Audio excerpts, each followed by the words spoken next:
Hi friends, we care we share में आपका स्वागत है।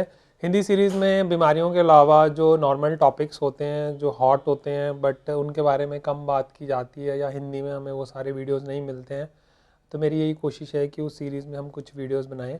आज मैं बात करूंगा कि एक्स्ट्रा मैरिटल अफेयर्स या रिलेशनशिप के बाहर जाके लोग क्यों रिलेशन चलाते हैं और उसके क्या रीजंस हैं और उससे कैसे बच सकते हैं।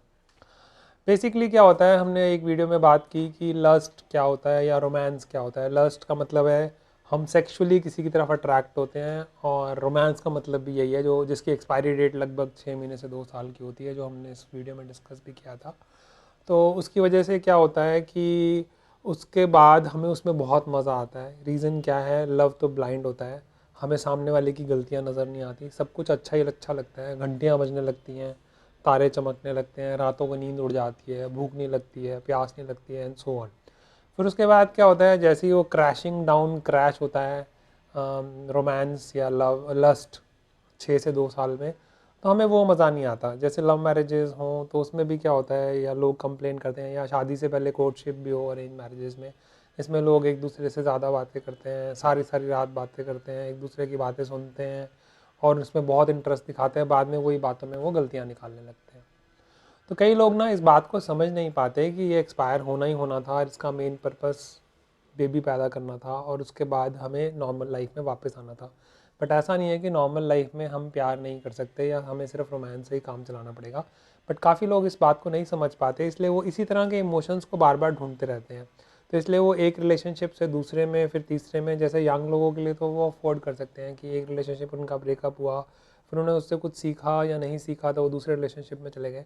बट शादी होने के बाद भी अगर ऐसा टेम्परामेंट रहता है तो ये काफ़ी ख़तरनाक हो जाता है अच्छी सोशल लाइफ के लिए। बिकॉज इस पे पार्टनरशिप पे भी फ़र्क पड़ेगा, फैमिलीज़ पे भी फ़र्क पड़ेगा, और इवन सबसे जो बुरा प्रभाव है जो मैंने क्लिनिक में देखा है वो बच्चों में पड़ता है। तो अगर हम बचना चाहते हैं तो उसका फ़ायदा यही है कि हम जो है, जो रिलेशनशिप है अपने पार्टनर के साथ ही काफ़ी अच्छा निभाएं और हम समझें। क्योंकि एक्चुअली क्या है, काफ़ी लोगों को जानकारी नहीं होती है। जैसे कि मैंने लास्ट वाले वीडियो में भी शेयर किया था कि हमारा एक व्हाट्सएप ग्रुप है, लाइफ लेसन्स एक्टेड अपॉन, उसमें मेरे कुछ फ्रेंड्स हैं, कुछ जानने वाले लोग हैं। तो उसमें जब मैंने कुछ जानकारी ये साझा की थी तो काफ़ी सारे लोगों को हैरानी हुई थी कि उनको काफ़ी सारी चीज़ें तो पता ही नहीं थी। तो मुझे लगा अगर उनको भी नहीं पता है, जो मेरे आसपास के लोग हैं जो मुझसे कभी भी कोई भी सवाल पूछ सकते हैं, तो इसका मतलब बाकी लोगों को भी ये डाउट्स रहते होंगे, तो क्यों ना इसको क्लियर किया जाए। तो मैंने क्या किया कि इसलिए मैंने सोचा कि इस पर वीडियो बनाया जाए। तो होता क्या है कि जब शादी हो गई, 2-3 साल निकल गए या 4-5 साल निकल गए, वो बात नहीं रही जो पहले बात थी, या कभी लड़ाइयाँ हो रही हैं, कोई हस्बैंड वाइफ के इशू हो रहे हैं, कभी सास बहू के इशू हो रहे हैं, कभी फाइनेंशियल प्रॉब्लम्स हो रही हैं। तो हमने एक हल्की सी फ्रेंडशिप बनाई हो अपने ऑफिस में, क्योंकि सबको लगता है लड़का लड़की तो फ्रेंड्स हो सकते हैं, बट साइंटिफिकली ये थोड़ा मुश्किल काम है। क्योंकि जो लड़के लड़के की फ्रेंडशिप है और जो लड़की लड़की की फ्रेंडशिप है और जो लड़का लड़की की फ्रेंडशिप है, उसमें थोड़ा डिफरेंस रहता ही है, और उसमें एक एंगल जो है अल्टीमेटली वो जाके सेक्सुअल एक्टिविटी की तरफ चला ही जाता है।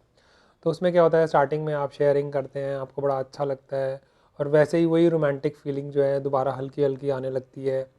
फिर जब आपके अपने पार्टनर से थोड़ी लड़ाई हो रही हो तो वो रिलेशनशिप और कुशनिंग प्रोवाइड करता है। आप ओवर द लेंथ, जैसे पहले आप प्यार में कुछ वो चीज़ें करते थे जो आपकी कैपेसिटी से बाहर होती थी, या फाइनेंशियली, इमोशनली, फिजिकली, वो चीज़ें आप वहाँ भी करने लगते हैं। और धीरे धीरे अगर यहाँ कोई भी प्रॉब्लम आए तो पैरेलल वो रिलेशनशिप जो है वो आपको ज़्यादा खुशी देता है, ज़्यादा चार्म देता है। तो इसीलिए मूवीज़ भी बनती है, जैसे घर वाली बाहर वाली, and this and that, and mails and female. जैसे डियर ज़िंदगी में भी यही था कि वो सीन, पहला सीन ले रहे होते हैं तो उसमें वो एक बंदी अपने बॉयफ्रेंड के साथ पैचअप कर रही है, साथ में एक और बंदे को भी देख रही है। अगर ये सारी चीज़ें हमें अपील करती हैं तो इसका मतलब ये सारी चीज़ें रिफ्लेक्शन ऑफ सोसाइटी ही हैं, ऐसा होता ही है। तो हमें ये समझना पड़ेगा कि हमारा मन दोबारा किसी न किसी तरह झुक सकता है। क्योंकि हम कभी भी किसी अपोजिट सेक्स वाले बंदे को देखते हैं, चाहे वो लड़का लड़की को देखता है या लड़की लड़के को देखती है, तो 3-4 रिएक्शंस आते हैं माइंड में। पहला रिएक्शन आता है कि ये एनिमी है, मेरे को नुकसान तो नहीं पहुंचा सकता, तो हम डर जाएंगे। दूसरा रिएक्शन आ सकता है कि ये फ्रेंडली है या नहीं है, तो हम उससे बात करना चाहेंगे, जैसे किसी नई स्ट्रेंजर ऑफिस में जाएँ, चाहे किसी शादी में जाएँ। तीसरा रिएक्शन आएगा, हमें कोई लेना देना ही नहीं है, इससे क्या फ़र्क पड़ता है। जैसे कई बार क्या होता है, हमारा कोई जानने वाला क्या, अगर किसी एक्सीडेंट हो जाता है रोड पे, तो हम उस पर इमोशनली परेशान भी होंगे, उसे उठाएंगे भी और एम्बुलेंस में भी ले जाएंगे। बट अगर किसी और की डेथ भी हो जाती है रोड पे तो हमें कोई खास फ़र्क ही नहीं पड़ता, दैट इज़ इनडिफरेंट। वो भी कुछ हद तक नॉर्मल है एक लेवल तक, बट उससे ज़्यादा होगा तो प्रॉब्लम आएगी। चौथा रिएक्शन होता है जो लड़का लड़की के, क्या ये मेरे रिलेशनशिप के लिए सही है, क्या हम रिलेशनशिप को आगे लेके जा सकते हैं। तो हमेशा ना हर कोई, चाहे कोई मेल हो या फीमेल हो और कोई भी उम्र हो, हमेशा एक रिस्क रहता है कि आपको कोई ना कोई दूसरा पसंद आएगा। तो उससे जैसे ही आपको लगता है कि एक लेवल जो फ्रेंडशिप है वो एक लेवल से नेक्स्ट लेवल पे चला गया, तो उसको वहीं रोक लेना चाहिए। अगर नहीं रोकेंगे तो ये परेशानी रहेगी रहेगी। और कई बार तो ऐसा भी हो सकता है कि घर में रिलेशनशिप बहुत अच्छा चल रहा है, उसके बावजूद भी जस्ट आपने फ्रेंडशिप की, फिर वहाँ पे फ्रीक्वेंसी और बातचीत थोड़ी ज़्यादा बेटर थी, दूसरा आपका पार्टनर उन चीज़ों को वैसे अप्रिशिएट नहीं करता था, वैसे रिलेशनशिप में फाइनेंशियली, इमोशनली, सेक्सुअली कोई प्रॉब्लम नहीं थी, फिर भी आप इंक्लाइंड हो गए। जहाँ पे रिलेशनशिप में ही प्रॉब्लम चल रही है वहाँ तो फिर चांसेस बहुत ही ज़्यादा बढ़ जाते हैं और लाइफ जो है वो और भी कॉम्प्लिकेटेड हो जाती है। जैसे क्लिनिक पे कई बार लोग आते हैं, वो शिकायत करते हैं कि मेरा जो पार्टनर है वो मेरा साथ नहीं दे रहा, दिस एंड दैट। अब जो रिलेशन स्टार्ट ही चीटिंग पे हुआ, आपने अपनी पार्टनर को ही चीट किया, उसके बाद आप उसमें ईमानदारी की उम्मीद कर रहे हैं, तो ये तो आप गलत जगह गलत चीज़ ढूंढने वाली बात हो जाती है। तो इससे बचने का तरीका यही है कि वही जो रोमांस और जो प्यार है हम अपने रिलेशनशिप में ही रिकिंडल करें, कि हम अपने पार्टनर के साथ ही वो कर पाएँ। अब वो कैसे कर पाएंगे वो हम अगले वीडियो में बात करेंगे। फ़िलहाल हम फोकस करते हैं कि होना क्या चाहिए रियलिटी में। रियलिटी में क्या होना चाहिए, जब आपका लस्ट और रोमांस वाला फेज़ ख़त्म हो जाता है, जो सभी का ख़त्म होगा 6 महीने से 2 साल के बीच में, मान लीजिए किसी का 3-4 साल चल गया, कोई एक्सेप्शनल केस है, किसी का 2 महीने में ही चला गया, उसकी बात मैं फ़िलहाल नहीं कर रहा।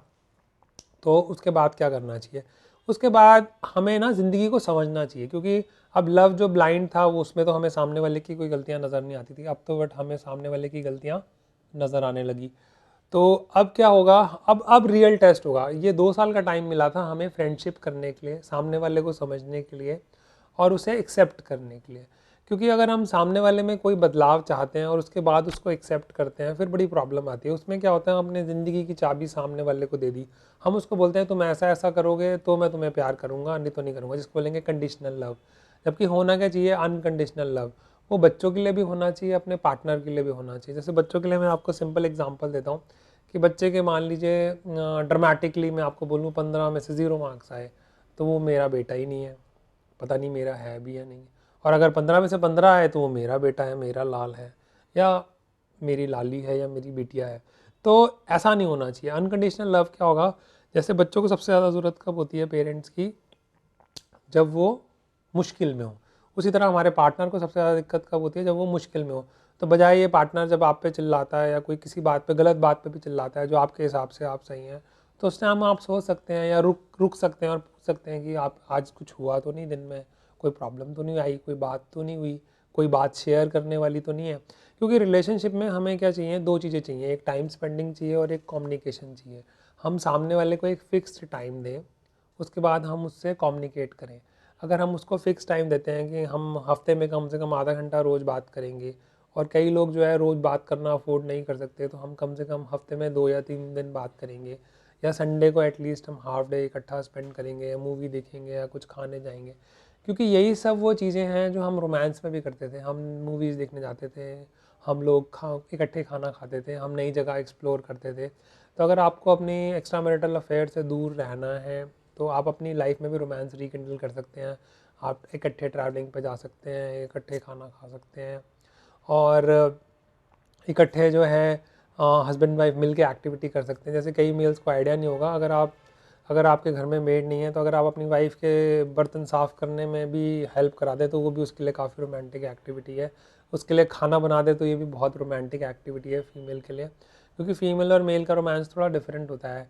मेल का रोमांस सेक्स से लेके स्टार्ट होकर सेक्स पे ख़त्म हो जाता है, बट जो फीमेल का रोमांस है वो शॉपिंग पे जाना, डिनर पे जाना, और इमोशनली इन्वॉल्व होना, बातें करना, ये सब चीज़ें उनको ज़्यादा मैटर करती हैं, जो कई बार जो है फीमेल्स मेल्स नहीं समझ पाते। उसी तरह मेल्स के लिए सेक्स बहुत इंपॉर्टेंट होता है, जो फीमेल्स नहीं समझ पाती। तो हेल्दी रिलेशनशिप के लिए रेगुलर सेक्सुअल एक्टिविटी भी इंपॉर्टेंट है। ठीक है, 2 पार्टनर्स हैं तो दोनों का डिफरेंस ऑफ ओपिनियन होगा कि कितना रिलेशनशिप होना चाहिए, कितनी मेरी फ्रीक्वेंसी वीकली कितनी होनी चाहिए, या मेरी को मैच करता है नहीं करता है, but you can come to a common point. But फिर भी एक बेसिक सेक्सुअल चीज़ तो चाहिए ही चाहिए। अगर नहीं होगा तो फिर वो रिलेशनशिप नॉर्मल नहीं चल पाएगा। मोरालिटी पे चीज़ें चलती नहीं हैं। या हाई स्टैंडर्ड्स या प्रिंसिपल्स बोलने के लिए होते हैं, हमें ग्राउंडेड रहना पड़ेगा और समझना पड़ेगा, ये इंपॉर्टेंट पॉइंट है। तो जैसे मेल्स को समझना पड़ेगा कि फ़ीमेल के लिए डिनर पे जाना, उसकी खाने में हेल्प कराना, चीज़ों को ठीक से रख देना, उसकी तारीफ़ कर देना, अप्रिशिएट कर देना, ये बहुत इंपॉर्टेंट है। उसी तरह फीमेल्स को भी समझना पड़ेगा कि मेल के लिए एक सेक्सुअल एक्टिविटी बहुत इंपॉर्टेंट है। बिकॉज अगर ये नीड्स, इमोशनल नीड्स फीमेल की और मेल की सेक्सुअल नीड्स, या कुछ की अपोजिट भी हो सकती है, ऐसा नहीं है कि कुछ फीमेल्स की भी हो सकता है कि उनकी सेक्सुअल नीड्स ना पूरी हो रही हो, मैं तो मेजॉरिटी की बात कर रहा हूँ फिलहाल, या मेल जिनकी इमोशनल नीड ना पूरी हो, then they may might look outside a relationship. और वैसे भी वो चीज़ें जो जिनको आप ठीक से पा ना सकें, थोड़ी सी एनिग्मेटिक हो, पकड़े जाने का डर हो, तो उसमें रोमांस और ये लस्ट जो है वो बढ़ी जाता है। तो अगर आपको चाहते हैं कि आपका पार्टनर या आपका मन बाहर की तरफ ना जाए, वो 100% इम्यून तो कभी भी नहीं हो सकता, बट अगर हम ये एक्टिविटीज़ करते रहेंगे तो फिर आपका मन नहीं जाएगा।